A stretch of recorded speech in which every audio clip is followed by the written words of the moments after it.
17 de diciembre de 1944. Un puesto de control en las afueras de Iguela, Bélgica. El jeep se detuvo cuando el policía militar levantó la mano. Su aliento era visible en la mañana helada. Aire. 3 soldados estaban sentados dentro, con uniformes estadounidenses que parecían auténticos. Suficiente. Portando armas que parecían reglamentarias, hablando un inglés que sonaba casi correcto. Pero el sargento a William Creel le habían advertido sobre algo imposible, algo que contradecía todo lo que sabía sobre guerra y honor. Los soldados alemanes podrían estar operando tras las líneas estadounidenses, vestidos como soldados estadounidenses, hablando palabras estadounidenses.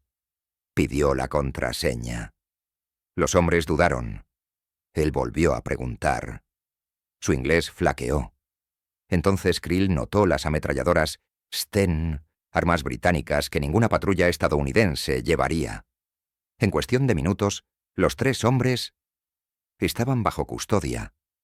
Bajo sus uniformes verde oliva, vestían uniformes de campaña alemanes. Un Titia Manfred Perus, Oberfenrich Gunther Billing y Geita Wilhelm Schmidt acaban de convertirse en los prisioneros más infames de la batalla de las Ardenas.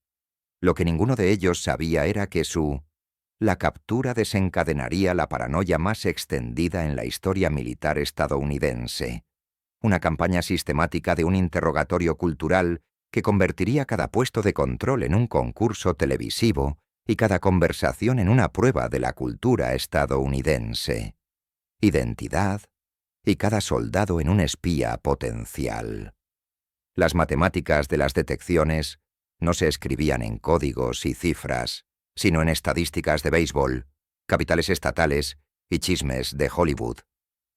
La exposición había comenzado el 22 de octubre de 1944 en la casa de Hitler, cuartel general en Rastenberg, Prusia Oriental. Adolf Hitler convocó a la SS o ASM, Banfura Otto Scotti, a su presencia, dirigiéndose a él con palabras que transformarían los últimos meses de la guerra. El Führer tenía una misión que requeriría un engaño a una escala nunca antes intentada.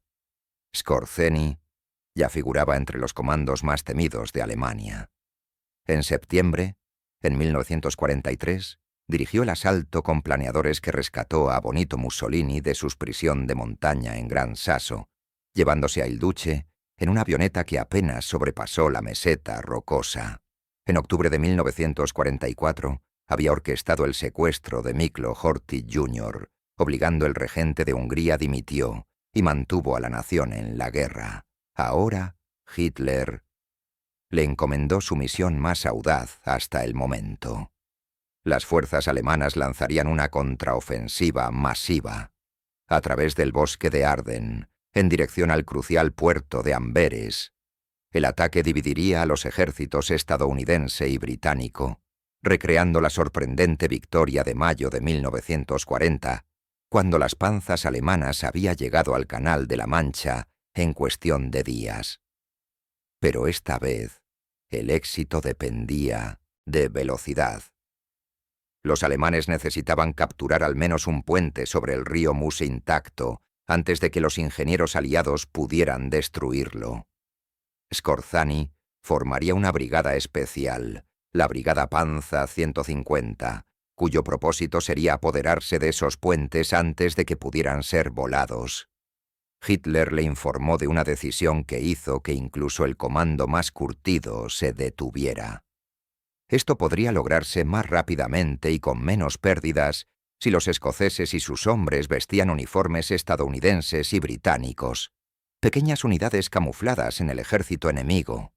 La ropa podía causar una enorme confusión, explicó Hitler, alterando las comunicaciones y desviando la atención de las tropas. El pánico se extendió. Skorzeny escuchó, comprendiendo de inmediato las implicaciones. Derecho internacional. La Convención de La Haya de 1907 fue clara. Los soldados capturaron. Mientras llevaran uniformes enemigos, perderían sus derechos como prisioneros de guerra y podrían ser ejecutados como espías. Esta posibilidad provocó una extensa discusión con el general Aur-Alfred Jodl y el mariscal de campo Georg von Rundstedt. Hitler le aseguró a Schötzy que la táctica era legítima, siempre que sus hombres se quitaran los uniformes aliados antes, entrando en combate real. En cuestión de días, Skorzeny presentó sus planes a Jodl. Solicitó 3.300 hombres con conocimientos de inglés y dialecto americano. El 1 de octubre, el día 25, el Comando Superior emitió una orden a todos los cuarteles generales del Frente Occidental, solicitando voluntarios angloparlantes para operaciones de comando secretas. La orden fue firmada por el mariscal de campo. El propio Wilhelm Kittle solicitó soldados con fluidez en el idioma inglés y conocimiento del idioma estadounidense. Schötzy sabía que esta solicitud de transmisión llegaría a la inteligencia aliada en cuestión de días. Él pidió permiso para cancelar toda la operación, pero Hitler denegó la solicitud. Los aliados efectivamente interceptaron la orden del 30 de noviembre, pero los oficiales de inteligencia la descartaron como un engaño, incapaces de creer a los alemanes. Sería tan descarado. Llegaron voluntarios de todas las ramas del ejército alemán, la mayoría sin tener idea de lo que se había inscrito. Fritz Priest, un soldado raso de la Luftwaffe de 21 años entrenado como un traductor inglés, pensó que interrogaría a prisioneros estadounidenses lejos del combate. En cambio, se encontró, aislado tras alambre de púas en el campo de entrenamiento establecido en Grafenwöhr, en el este de Baviera. La seguridad era extremo. Un hombre recibió un disparo porque su carta a casa contenía demasiados detalles. Los voluntarios descubrieron su misión solo después de su llegada. La realidad con la que Schötzy tuvo que lidiar habría sido cómico si no hubiera tanto en juego. De los 2.500 hombres que finalmente se reunieron, solo 10 hablaban inglés perfecto y conocían los modismos estadounidenses. Otros 30, hasta los 40 años, hablaba bien inglés, pero no entendía la jerga estadounidense. Entre 120 y 150 hablaban inglés moderadamente bien. El resto solo tenía estudios, nivel de inglés, apenas capaz de decir más que sí o no. Skorzeny escribió más tarde que después de un par de tras varias semanas, el resultado fue aterrador. A quienes tenían un inglés mínimo se les indicó que exclamaran: «Lo siento, si...». Se acercan los estadounidenses, se abren los pantalones y se marchan apresuradamente, pensando que tienen diarrea. La situación del equipo resultó igualmente desesperada. Se le pidió a Obi West que adquiriera 15 tanques Sherman, 20 vehículos blindados, 20 cañones autopropulsados, 100 jeeps, 40 motocicletas, un camión de 120 y suficientes británicos y estadounidenses uniformes. La entrega fue catastróficamente inferior a la requerida. Solo 2 tanques Sherman. Llegaron ambos en mal estado, y uno se estropeó casi inmediatamente. En lugar de los blindados estadounidenses solicitados, Skorzeny recibió 5 tanques Panther, 6 vehículos blindados, 6 vehículos blindados de transporte de personal y 5 vehículos de asalto Sturmtormuts. Armas, todas alemanas. Los Panzers estaban camuflados con revestimiento de chapa metálica, pintura verde oliva y una insignia de estrella blanca. El propio Skorzeny admitió que solo los soldados estadounidenses muy jóvenes los engañaban viéndolos desde muy lejos por la noche. La situación de los uniformes era peor. Muchos eran uniformes británicos, polacos o rusos. Algunos se entregaban en verano a pesar de la fecha de la ofensiva de diciembre. Otros tenían manchas de sangre o marcas P. Unidades en toda Alemania, confundidas por la solicitud, enviaron todo lo que pudieron encontrar. La brigada estaba inundada de polacos y equipo ruso de unidades que desconocían el propósito de la operación. Skorzeny logró adquirir suficientes uniformes y armas estadounidenses auténticas solo para los equipos de comando. Los mejores hablantes de inglés se agruparon en una unidad especial denominada Einheil, llamado así por el capitán de las SS Ernst Tello, quien los lideraría. Estos equipos recibieron entrenamiento intensivo a pesar del plazo ajustado. Estudiaron la organización del ejército estadounidense, aprendiendo insignias de rango, costumbres militares y procedimientos de instrucción. Algunos fueron enviados a campos de concentración en Kustrin y Lindbergh para practicar su inglés con soldados estadounidenses capturados. Vieron películas estadounidenses para perfeccionar sus acentos y aprender jerga actual. Memorizaban nombres de marcas estadounidenses, equipos deportivos, canciones y estrellas de Hollywood. Los comandos practicaban caminar como estadounidenses, fumar como estadounidenses, incluso masticaban chicle como los estadounidenses. Las misiones se dividían en 3 categorías. Los escuadrones de demolición de 5 a 6 hombres destruirían puentes y depósitos de municiones y depósitos de combustible. Patrullas de reconocimiento de 3 a 4 hombres explorarían ambos orillas del río Meuse, transmitiendo órdenes falsas a las unidades estadounidenses que encontraban, invirtiendo las señales de tráfico, eliminar las advertencias de campos minados y acordonar las carreteras con advertencias de minas inexistentes. Las unidades de comando principales trabajarían con las fuerzas alemanas atacantes, cortando cables telefónicos y destruyendo estaciones de radio. Estaciones y emitiendo órdenes falsas. Los comandos conocían los riesgos. Si eran capturados en uniformados estadounidenses, la ejecución era prácticamente segura. Pero existía otro peligro. En el caos de la batalla, podrían ser fusilados por su propio bando si las tropas alemanas los confundieran con estadounidenses. Para su identificación, utilizaría señales específicas. Los vehículos mostrarían un pequeño triángulo amarillo. Los tanques mantendrían posiciones específicas para sus cañones. Los soldados llevarían bufandas de colores debajo de sus uniformes. El 14 de diciembre, la Brigada Panza 150 se reunió cerca de Bad Münstereifel. En la tarde del 16 de diciembre se pusieron en movimiento y avanzaron detrás de 3 divisiones Panza atacantes. El plan requería que las fuerzas disfrazadas de Skorzeny se movieran alrededor de las divisiones de punta de lanza una vez que alcanzaran la cima. Vaya, y luego correr hacia adelante para capturar los puentes de Meuse. La operación dependía completamente en el rápido avance de la primera división SS Panza, comandada por Joachim Peiper. Si los blindados de Peiper la punta de lanza se abrió paso rápidamente, las tropas disfrazadas de Skorzeny pudieron pasar en la confusión y alcanzar el puente antes de que los ingenieros estadounidenses los destruyeran. El 16 de diciembre de 1944 comenzó antes del amanecer. A través de los oscuros bosques de Ardennes, más de 200.000 tropas alemanas se lanzaron, la última gran ofensiva de Hitler en Occidente.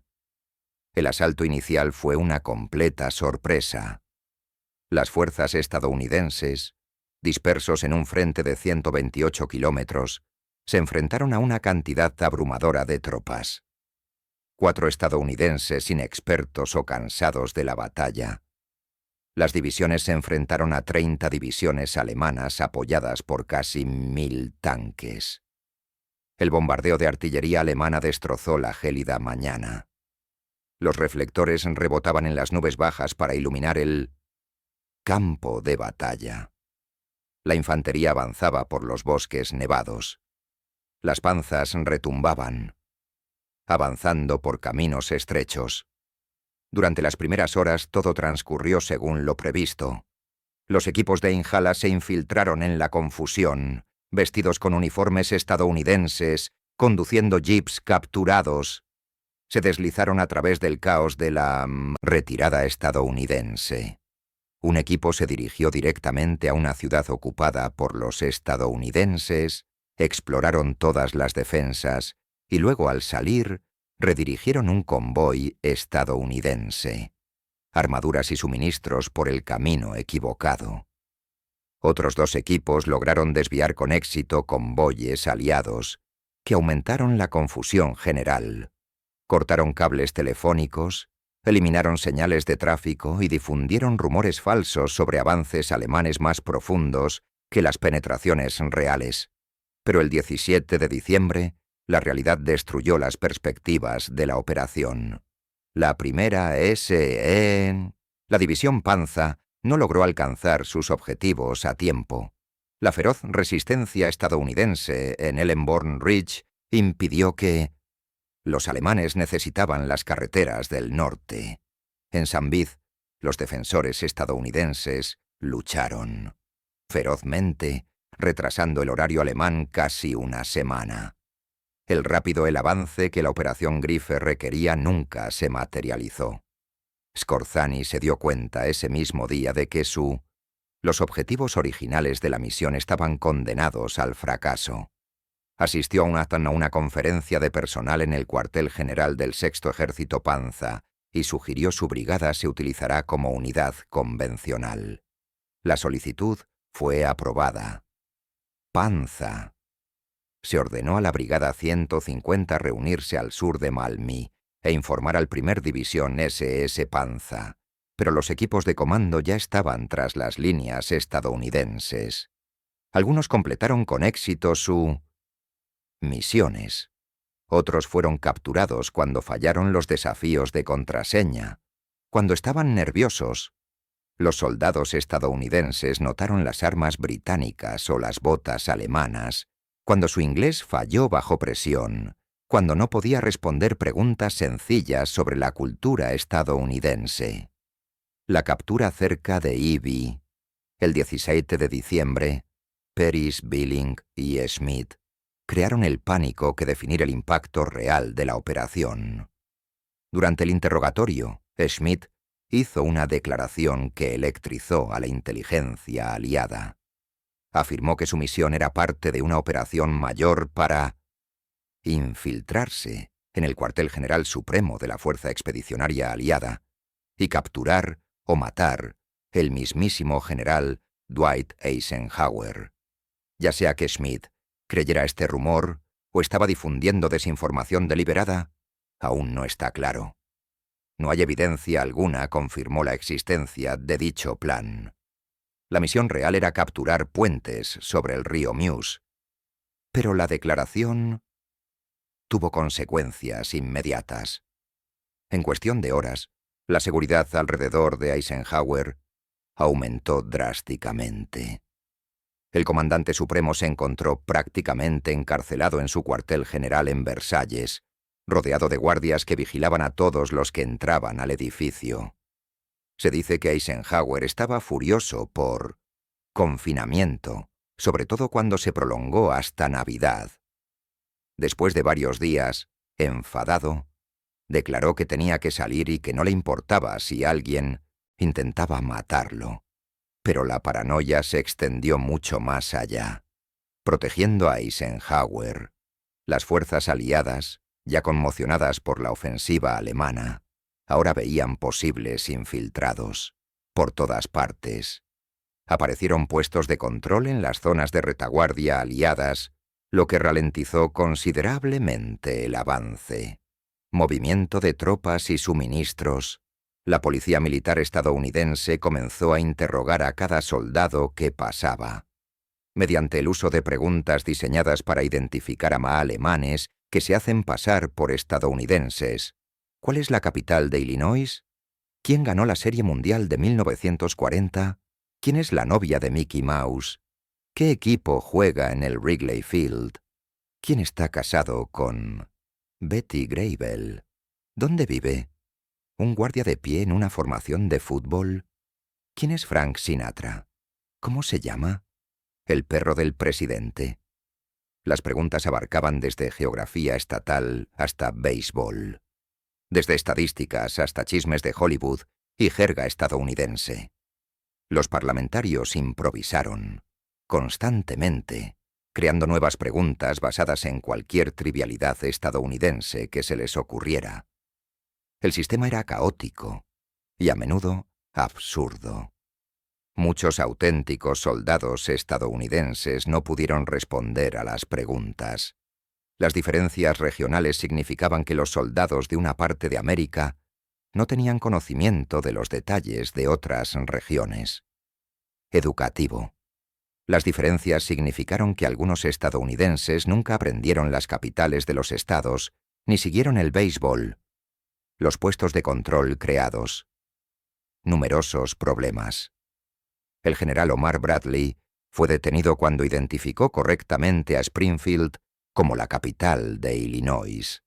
Pero el policía militar creyó que se trataba de Chicago y lo retuvo hasta que se pudiera verificar su identidad.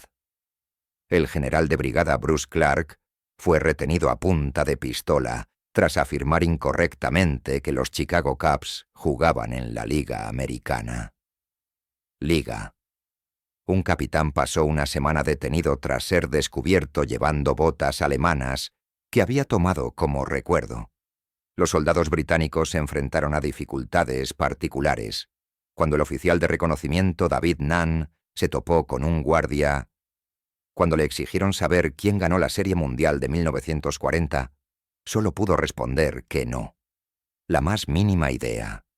Las tropas británicas, que no podían responder preguntas sobre deportes estadounidenses o geografía, fueron detenidos hasta que sus identidades pudieran ser verificadas a través de otros medios. Algunos soldados estadounidenses dieron respuestas deliberadamente erróneas para protestar por los interrogatorios absurdos, lo que dio lugar a sus propios detención. Otros se enojaron al ser interrogados por soldados jóvenes, lo que creó enfrentamientos que ralentizaron aún más el movimiento. La paranoia afectó a los militares. Operaciones significativamente. Los movimientos de tropas, que deberían haber tomado horas, requirieron días, ya que cada vehículo se detuvo y se interrogó a todos los ocupantes. Los convoyes de suministros permanecieron inactivos en los puestos de control, mientras los conductores intentaban demostrar su identidad estadounidense. Las unidades que se apresuraban a reforzar los sectores amenazados, retrasados por repetidos interrogatorios. Los comandantes encontraron sus órdenes cuestionadas por subordinados que sospechaban de todos. Podría ser un infiltrado alemán. El impacto psicológico en los infiltrados alemanes fue severo. Aquellos que aún, tras las líneas estadounidenses, se encontraron incapaces de moverse libremente. La cultura, las preguntas, expusieron las deficiencias de su preparación. Habían estudiado procedimientos militares, aprendido las insignias de rango, memorizaron la organización del ejército estadounidense, pero no habían previsto interrogatorios sobre estadísticas de béisbol, o matrimonios de Hollywood, o jerga regional. Algunos infiltrados intentaron evitar los puestos de control por completo, viajando a través del país o a través de bosques. Esto los hacía más visibles para las patrullas estadounidenses. Otros intentaban burlar los controles, ofreciendo excusas. No pudieron responder preguntas. Pocos lo lograron. Entre el 16 de diciembre y el 31 de diciembre, las fuerzas estadounidenses capturaron a 23 miembros de la Operación Griffe. 16 fueron capturados en diciembre de 1944. El líder del equipo, Gus Schultz, fue capturado más tarde y juzgado en mayo de 1945. Cada infiltrado capturado se enfrentó a medidas militares. Juicio. La situación jurídica era clara según el derecho internacional. Artículo 23 de la Convención de La Haya sobre la Guerra Terrestre prohibía específicamente el uso indebido de insignias militares enemigas y uniforme. Los soldados capturados vistiendo uniformes enemigos mientras realizaban operaciones militares podrían ser juzgados como espías, en lugar de ser tratados como prisioneros de guerra. El primer juicio comenzó en la capilla Hungry el 21 de diciembre. Pernas, Billing y Schmidt enfrentaron cargos de violar las leyes de la guerra al usar uniformes estadounidenses mientras conducían operaciones militares. La evidencia era abrumadora. Habían sido capturados en uniformes estadounidenses con armas estadounidenses, identificación estadounidense, pero llevaba uniforme militar alemán debajo. El juicio fue rápido. Los tres, condenado a muerte por fusilamiento. El 23 de diciembre de 1944, 2 días antes de Navidad, se ejecutaron las sentencias. La policía militar estadounidense condujo a los 3 alemanes al lugar de ejecución. El capitán J. Iser, del 633 puesto de asistencia médica, fue inmovilizado. Blancos de papel blanco sobre sus corazones. A Smith le quitaron las gafas. A los prisioneros se les vendaron los ojos. La policía militar formó el pelotón de fusilamiento. Facturación gritó: ¡Viva nuestro Führer Adolf Hitler! En el momento de la ejecución, el disparos de rifles. Los 3 hombres murieron instantáneamente. Sus cuerpos fueron descuartizados, llevados y enterrados. Finalmente, serían enterrados en el cementerio militar alemán de Lommel, Bélgica, donde descansan hoy junto a más de 39.000 otros muertos de guerra alemanes. Otros 13 participantes de la Operación Griffe fueron juzgados y ejecutados en Henry Chapelle, o Huy, entre 21 y 31 de diciembre. Wilhelm Wiesenfeld, Manfred Brony, Hans Reich, Arno Krauer, Gunther Schulz, Gerhard Migel, el presentador Gehrig, Norbert Pollock, Ralph Benjamin Mehr, Hans Witzug, Otoa, Alfred Franz y Anton Moruk se enfrentaron. Pelotones de fusilamiento. Cada ejecución siguió a un juicio militar. Cada juicio encontró a acusados culpables de violar la Convención HEG. Cada sentencia fue revisada y aprobados por altos mandos. Las ejecuciones se llevaron a cabo con precisión militar, sin malicia, pero sin piedad. El líder del equipo, Guy Schulz, fue juzgado por una comisión militar en mayo de 1945 y ejecutado cerca de Branch el 14 de junio. ¿Por qué su juicio se retrasó hasta después? La rendición de Alemania sigue sin estar clara. ¿Quién ordenó su ejecución también? Sigue siendo incierto.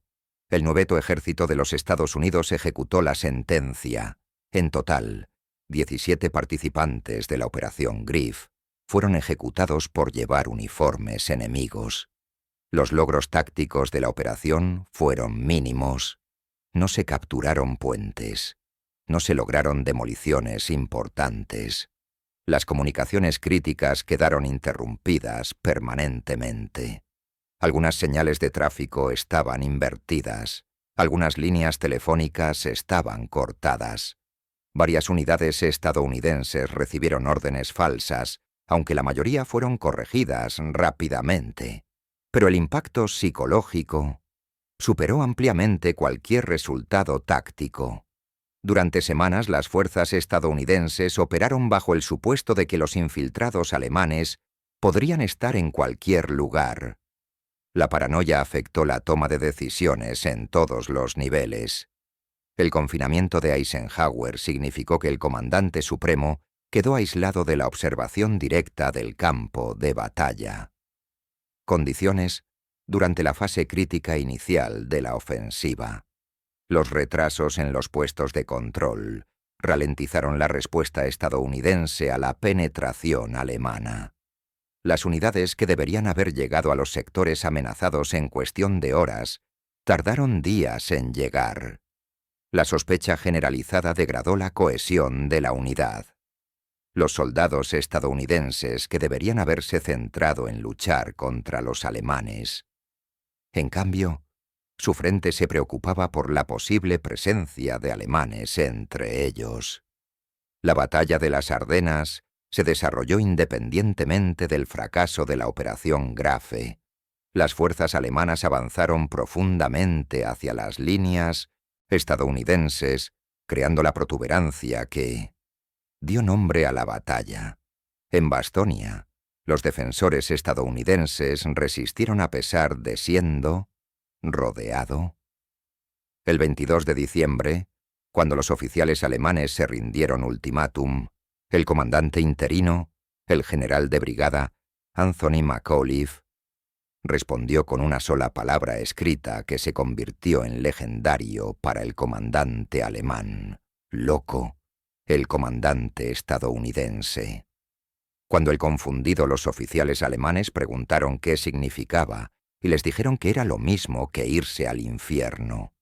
La 101 Tuntan División Aerotransportada defendía Bastonia, hasta que fue relevado por el tercer ejército del teniente general George Patton, el 26 de diciembre. Las fuerzas de Patton habían ejecutado un notable giro de Noventus Prankris, dirigiéndose hacia el norte para romper el asedio. A principios de enero, los contraataques aliados habían eliminado el abultamiento y restablecido las líneas del frente. La batalla duró desde el 16 de diciembre de 1944 hasta el 25 de enero de 1945. Participaron más de 1 millón de hombres, lo que la convierte en la batalla más grande librada por el ejército de los Estados Unidos fuera de la guerra civil. Guerra. Las bajas estadounidenses superaron las 80.000, incluidas 19.000 muertas y 23.000 capturados. Las bajas alemanas fueron similares, pero Alemania no pudo compensar esas pérdidas. La batalla marcó el fin de la capacidad de Alemania para llevar a cabo operaciones ofensivas en el oeste. Hitler había apostado todo en la ofensiva de Ardennes y perdido. Para Otto Skorzeny, Operación Griffe terminó el 17 de diciembre, cuando la Brigada Panza 150 se convirtió en convencional. Operaciones. El 21 de diciembre, la brigada intentó capturar Malmy, pero fue rechazada después varios asaltos. Skorzeny fue herido por metralla de artillería cerca de Linneville. Él se recuperó y continuó sirviendo hasta la rendición de Alemania. En mayo de 1945, Skorzeny se rindió al 30º Regimiento de Infantería. Pasó 2 años detenido, en espera de juicio. En los juicios de la DHA de 1947, Skorzeny y 9 oficiales de la Brigada Panza 150 se enfrentaron cargos de uso indebido de uniformes estadounidenses al entrar en combate disfrazados y disparar traicioneramente contra estadounidenses fuerzas. También se les acusó de obtener ilegalmente uniformes estadounidenses y paquetes de la Cruz Roja de los campamentos P. La defensa de Scorsese se basó en una distinción crucial. A sus hombres se les había ordenado quitarse los uniformes estadounidenses antes de enfrentarse en combate real. Los disfraces eran para infiltración y engaño, no para luchando. Un testigo sorpresa de la defensa resultó decisivo. FF, Joe Thomas, un ex agente especial británico. El agente ejecutivo de operaciones testificó que las fuerzas aliadas habían empleado tácticas idénticas. Él personalmente había llevado uniformes alemanes. Uniformes tras las líneas enemigas durante misiones en Francia. El tribunal militar estableció una clara distinción entre usar uniformes enemigos durante el combate y usarlos para engañar. No se pudo probar que Skorzeny había ordenado a sus hombres luchar vistiendo uniformes estadounidenses. El tribunal absolvió a todos los acusados. El veredicto fue controvertido. 17 hombres de Skorzeny fueron ejecutados por los mismos hechos por los que fue absuelto. La diferencia parecía ser el momento y las pruebas. Los hombres ejecutados en diciembre de 1944 había sido capturado con uniformes estadounidenses. Skorzeny, juzgado en 1947, pudo demostrar sus órdenes prohibían el combate disfrazado. El juicio sentó un precedente importante respecto a las leyes de guerra. Usar uniformes enemigos para engañar se consideraba una artimaña legítima. Queridos, los combatientes siempre se quitan los disfraces antes de entrar en combate. Esta distinción influiría en la interpretación del derecho internacional durante décadas. Skorsan no permaneció en 1948. Escapó de un campo de internamiento en Darmstadt. El exoficiales de las SS, disfrazados de policías militares estadounidenses, facilitaron su escape. Algunos historiadores especulan que la inteligencia estadounidense pudo haber permitido o incluso ayudado tácitamente el escape, aunque no, la evidencia lo confirma.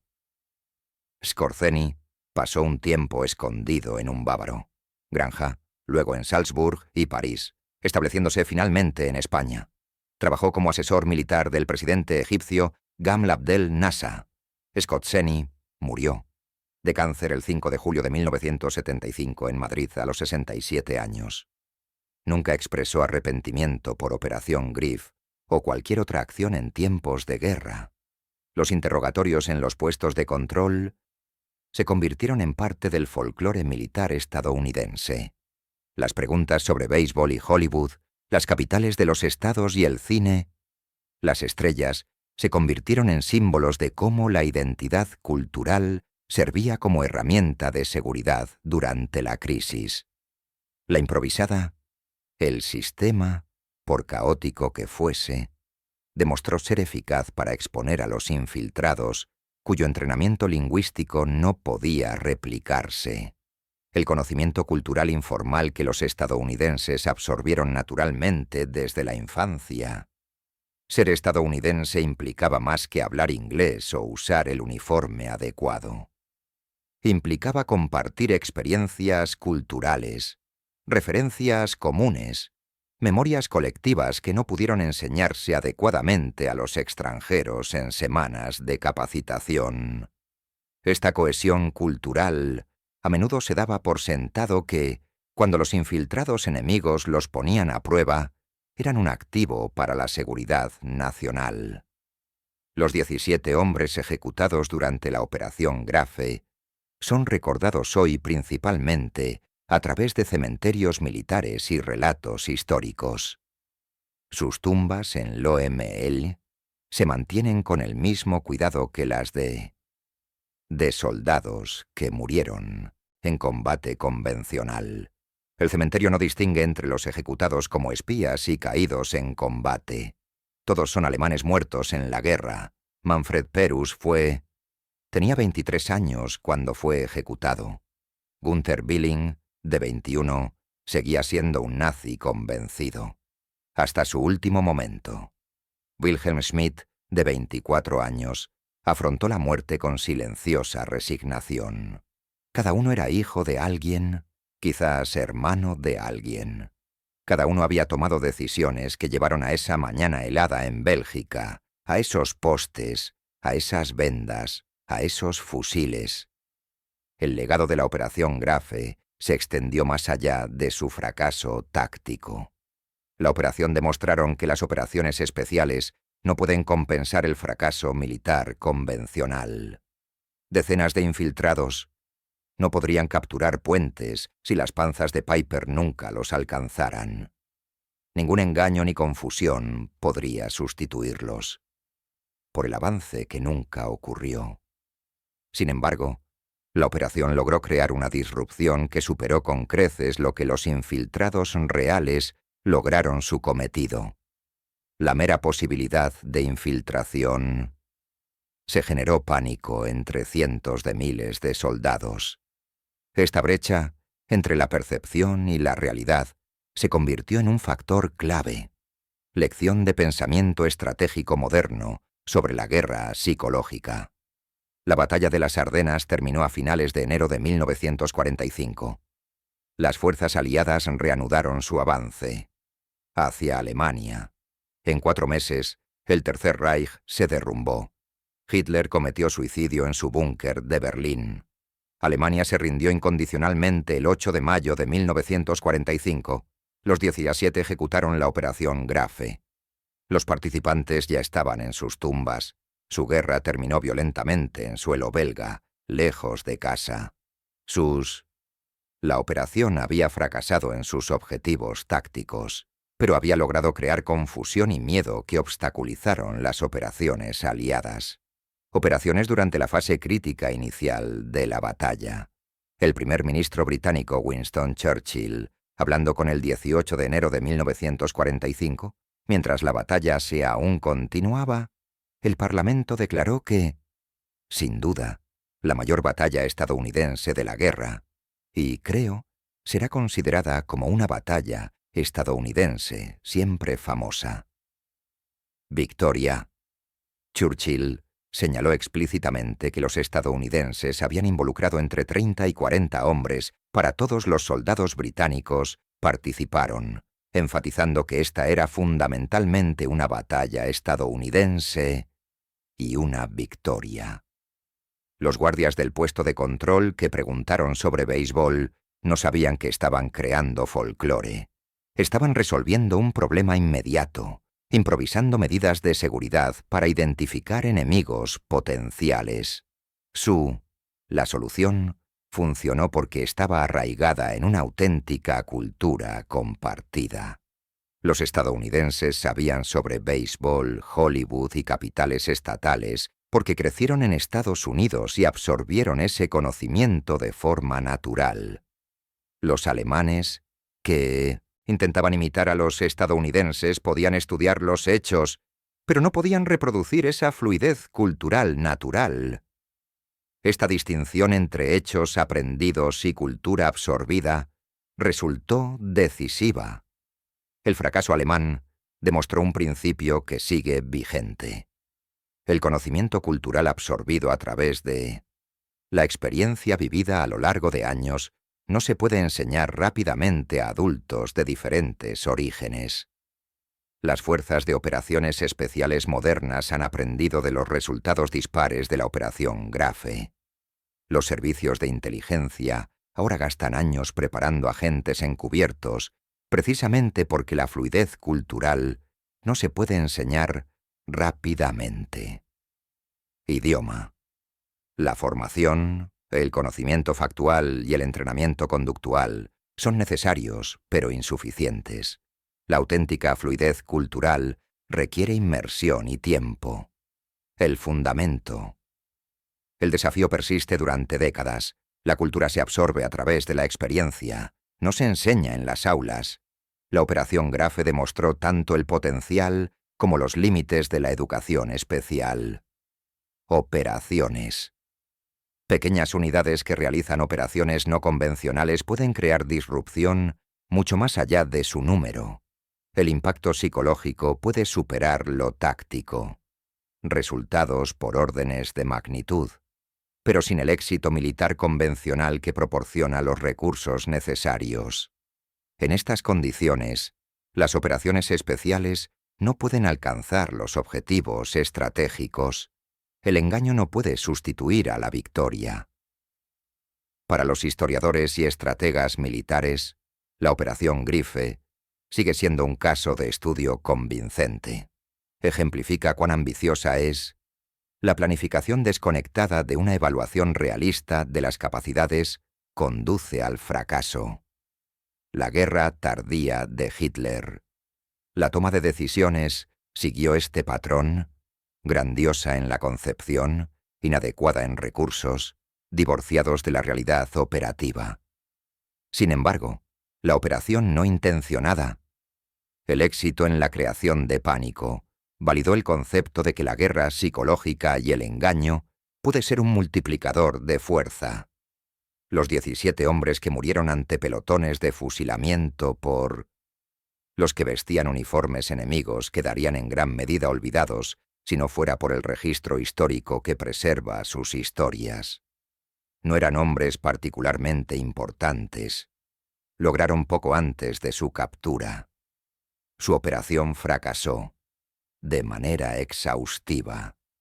Sin embargo, sus ejecuciones marcaron un momento importante en la historia militar y legal. Aclarar la aplicación del derecho internacional con respecto al uso de uniformes enemigos en la guerra. El legado perdura en las lecciones que su operación enseñó. Verificación de identidad. sigue siendo crucial para la seguridad. El conocimiento cultural sigue siendo difícil de falsificar rápidamente para los extranjeros. Especial. Las operaciones siguen siendo valiosas, pero no pueden sustituir el éxito militar convencional. Las leyes de la guerra siguen vigentes. Importante pero sujetos a interpretación basada en circunstancias y evidencia. El costo humano de la guerra se extiende más allá de los que mueren en combate e incluye a los ejecutados después de ser capturados por violaciones de derechos humanos. Las leyes de la guerra. Cada ejecución era un ser humano con familia e historia y potencial, terminado por balas disparadas contra autoridad legal, luego de un juicio apropiado. Las tumbas de Lhomme, marc vidas truncadas por la guerra y su lógica brutal. Los guardias del puesto de control que preguntaron sobre béisbol eran soldados estadounidenses que seguían órdenes y llevaban a cabo cargas psicológicas derivadas de la ejecución de prisioneros, incluso enemigos condenados por espionaje. La Operación Dolor no logró capturar un solo puente. No causó mayor destrucción. Mató relativamente. Pocos estadounidenses directamente. Pero el miedo que creó retrasó los refuerzos, interrumpió las decisiones del comando y consumió recursos durante días críticos. El impacto, indirecto, imposible de cuantificar con precisión, marcó la fase inicial de la batalla. Los infiltrados, capturado, juzgado y ejecutado en cuestión de días, demostró la justicia militar estadounidense operando bajo presión en tiempos de guerra. La velocidad desde la captura hasta la ejecución reflejaba las condiciones de combate y un precedente establecido, aunque los estándares modernos requerirían procedimientos más deliberados. La batalla de las Ardenas se prolongó durante 5 semanas más, después de que los infiltrados fueran ejecutados, lo que finalmente resultó en la derrota alemana y la eliminación de la reserva estratégica alemana. La historia, la Operación Griffe y la batalla de las Ardenas nos recuerdan que la guerra abarca más que el campo de batalla. Operaciones. El impacto psicológico, los factores culturales y la percepción a menudo importan tanto como los resultados tácticos. Una operación fallida que genere pánico puede lograr una disrupción más estratégica que una operación exitosa que pasa desapercibida. Los interrogatorios en los puestos de control, por absurdos que parecieran a veces, funcionaban porque ponían a prueba el conocimiento genuino. Los estadounidenses poseían armas de forma natural, mientras que los infiltrados no podían replicarlas a pesar del entrenamiento.